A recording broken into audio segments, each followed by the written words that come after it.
In this video, we're going to be designing another banner for social media and ads. So let's just dive right in and see what we have here. Again, we do have an image from unsplash.com, so definitely go check out the author if you're interested.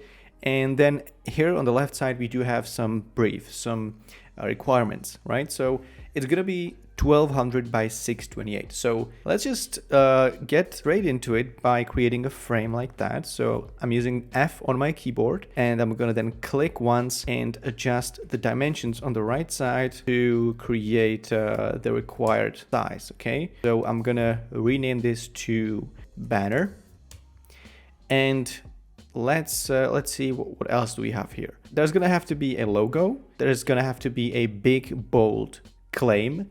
And for that, we chose a bold font. So we chose the Benzene font. And if you don't have access to this specific font, don't worry about that. You can use any other font that is, similar in proportions, similar in weight, or just you can use any other font that you feel like fits into this layout. So for a bold claim, we're going to use a bold font. Then we're going to say we're going to create a subheadline like somewhere around this area. That's going to be like it's going to add some more context and maybe expand on the claim. And then, of course, as usual, we will have the CTA, let's meet, reach out to us, something like that, learn more, the usual. And of course, the image. The image is going to be used on the right side here as well. So that's the overall plan here. And let's get started. The first thing I'm going to do is create a rectangle, and this rectangle is going to be inside of this frame, but it's going to be slightly smaller than the actual frame. So since we have like 1200 by 628, this could be like 1100 by 528, for example, right? 50 points pixels on each side. Let's try that. Maybe we will adjust these. So let's go for 1100 by 528. And then center that by pressing Option H and Option V. This looks good, but I think it could be slightly bigger. So instead of a 100 point difference, let's do a 50 point difference. So let's go for 1150 by 578. Let's center that. And yeah, I think that looks good. The next step would be creating another rectangle that we're going to use as a subtraction, right? We're going to cut out a part of this rectangle in the bottom right corner. So let me use the R on my keyboard again and draw a rectangle. And yeah, then what I'm going to do is select both of these, and with the smaller one on top, I'm going to go to the top panel and go to subtract selection. Right, so we do get this situation, this shape. Then I'm going to round this shape by going over here to the corner radius and selecting a value that seems about right, which is going to be like, I don't know, 42, 44, somewhere around that area, right? So to get approximately this rounding. Okay, so now that we have this basic shape, we can start adding these elements onto our screen. So first of all, I think we could do a component-based approach on the image, which means that I'm going to duplicate this image and then making sure that it's set on fill, right? So that when you change the sizes of this image, it kind of fills in the object, right? With that in mind, I'm going to turn this into a component, and this component, I'm going to rename that to banner image, right? And you're going to see why I'm doing this, why I'm choosing this approach very soon. So if I now use an instance of this, if I option and drag this component and create an instance of this, I can then place that onto my layout. Okay, I can change the size. So let's say that we want these to align precisely. So top right edges, and then the left edge with this one, and the bottom edge with this little part of the shape, and then just go from there by decreasing the width and height by 40 each. Okay, and then centering that, maybe even more, so that we get like 30. 30 looks good. I'm gonna set some rounding to this. I think I'm gonna set that on the component level actually. So it's 14 clip content. You can see that the rounding is now present on here as well. And yeah, so now whenever I change something in this component, the change is going to be reflected here as well. Now the circle is squished because it's set to scale and scale, but if I do center and center, then it's not being deformed. But that doesn't really matter. What matters is that whenever we, for example, change the image, that's going to be easily reflected. So this is for you to be easily able to swap whatever you want to swap this image for, to be flexible. I think I'm gonna expand this a bit more to the left to keep this situation over here aligned like this, right? So let me just, brilliant. That's all I need.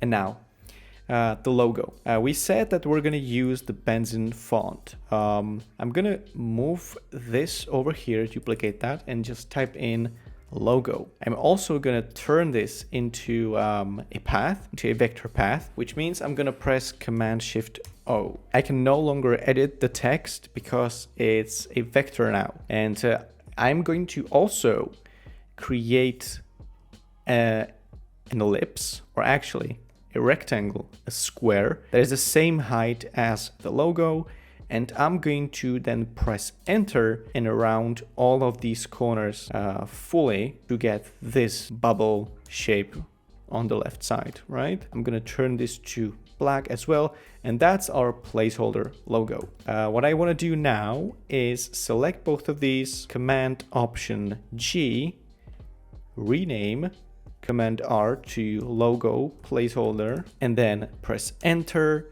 and make sure this is set to left and top, and then set these dimensions to be like whole pixels. So let's say 336 by 58. Okay, so we don't have any fractional pixels. I'm gonna move that over here and turn this into a component as well. So component, and then use an instance of the component in our layout. Okay, again, because whenever we change something here, we want to reflect that in our layout. This is again for you to be able to swap logos easily, and yeah, components make that simpler, right? So I'm gonna also shrink this. So with this selected, I'm gonna go for the K tool and shrink this to about this size. Okay, so then I'm gonna also align that to the top and left, and do a couple shift arrows to position that to whatever position feels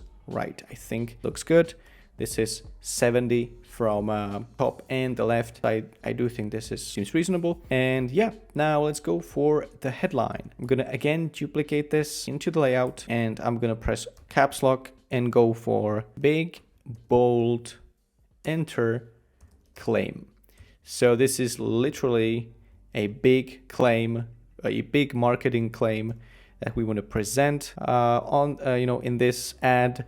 Also, I'm gonna make the word claim significantly larger, and then the words big, bold significantly smaller to kind of underpin the boldness of this claim. Right.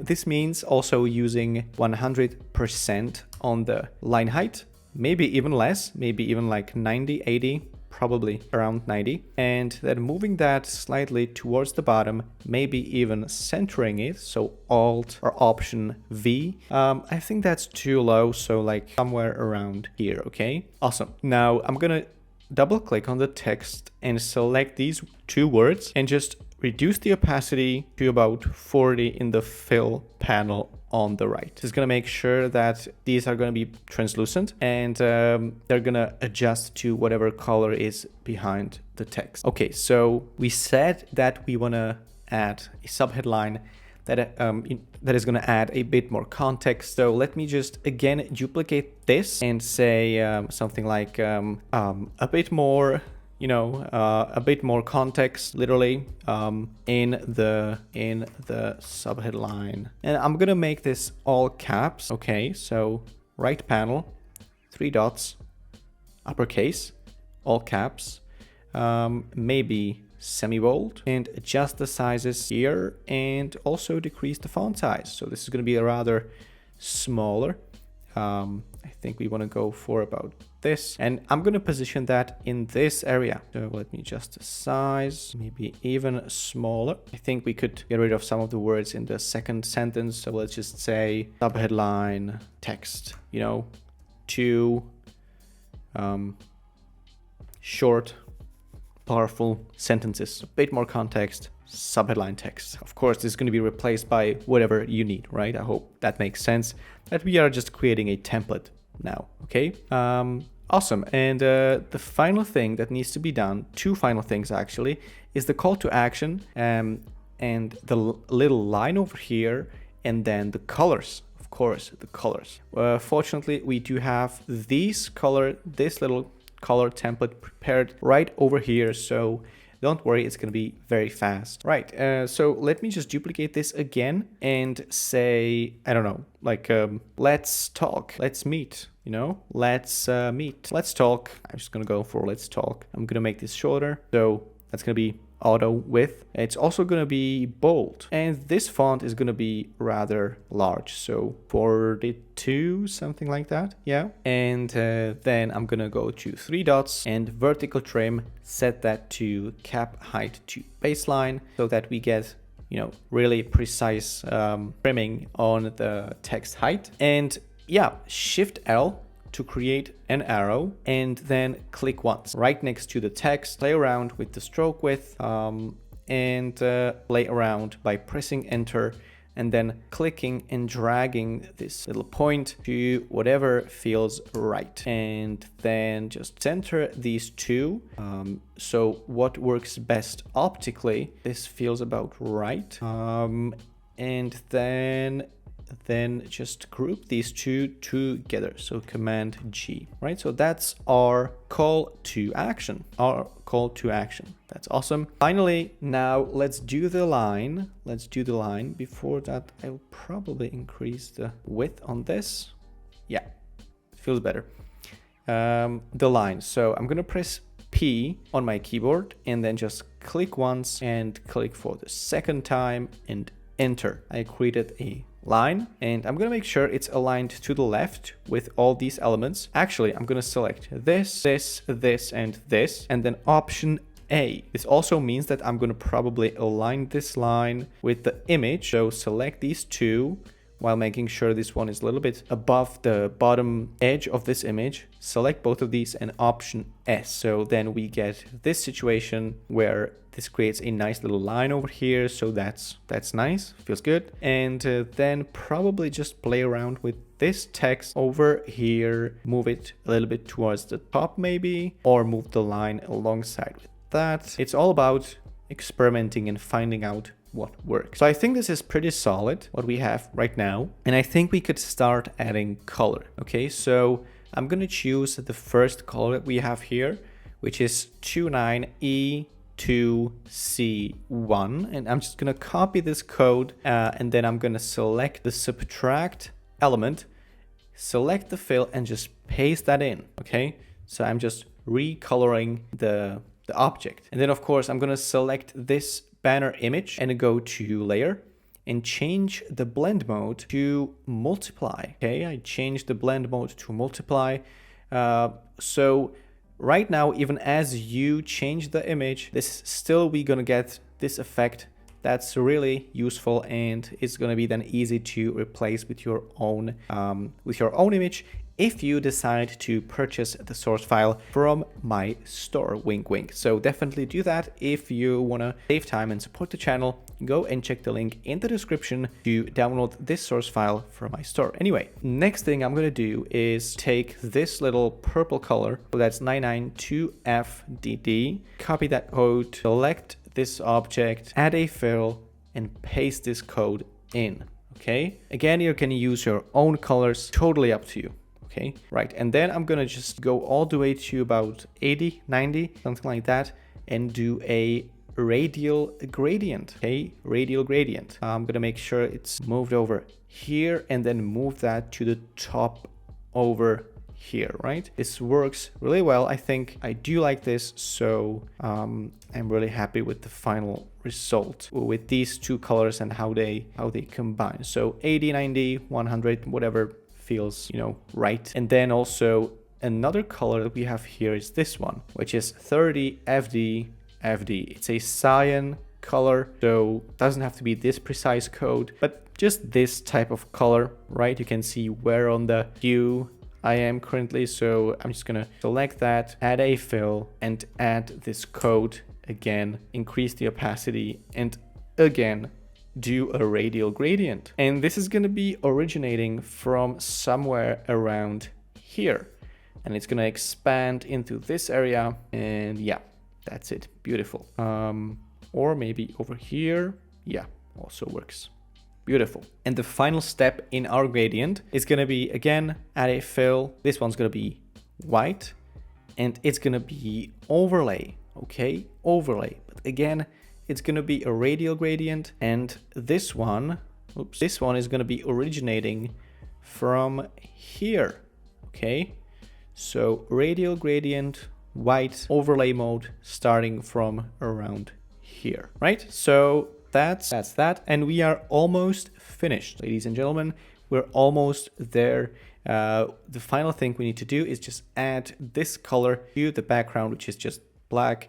So let me just edit this to 0, right? The color of the frame. And then finally, with this group, with this call to action, I'm gonna go to selection colors, and I'm gonna sample this color from here, and maybe even make it a bit lighter than what it currently is to get this kind of cyan color a little bit closer to white. And yeah, we could also play around with these values in terms of text size, but I think we're almost there, right? I think this is good to go. Just some final touches that I feel like making. Of course, in any case, it's best if you experiment with the layout and adjust it to your needs. So definitely feel free to make any changes as you see fit. I think we're good to go. I think that's it. Now, as you can see, thanks to this structure, we're able to change the logo easily, right? So let's say that I'm going to create another variant where this part of the logo is going to be white. That is, of course, no problem. I'm just going to change the version of the logo to variant 2, and you can see that it reflects that change. So that's really easy. So yeah, you can do your own changes. You can even change the image, right? I can flip the image horizontally, vertically. The change is going to be reflected in the layout. And yep, there we go. That's a banner ad image, a modern, fresh look with a bold claim, bold font. I do like this look. It feels really, you know, like it just screams technology, and I just like how these colors work together, how this kind of looks like some kind of a chip, like a memory card or something. I do like this style a lot. I hope you enjoyed this too. I hope you enjoyed creating this layout with me today. And if you'd like to save time, download this from my store, definitely go and check out the link in the description. That will take you to my store where you can download this source file for this banner and other resources to save time on your Figma workflows. So thanks for tuning in today. I hope you learned something new. Leave a like if you did, and I will see you in the next one.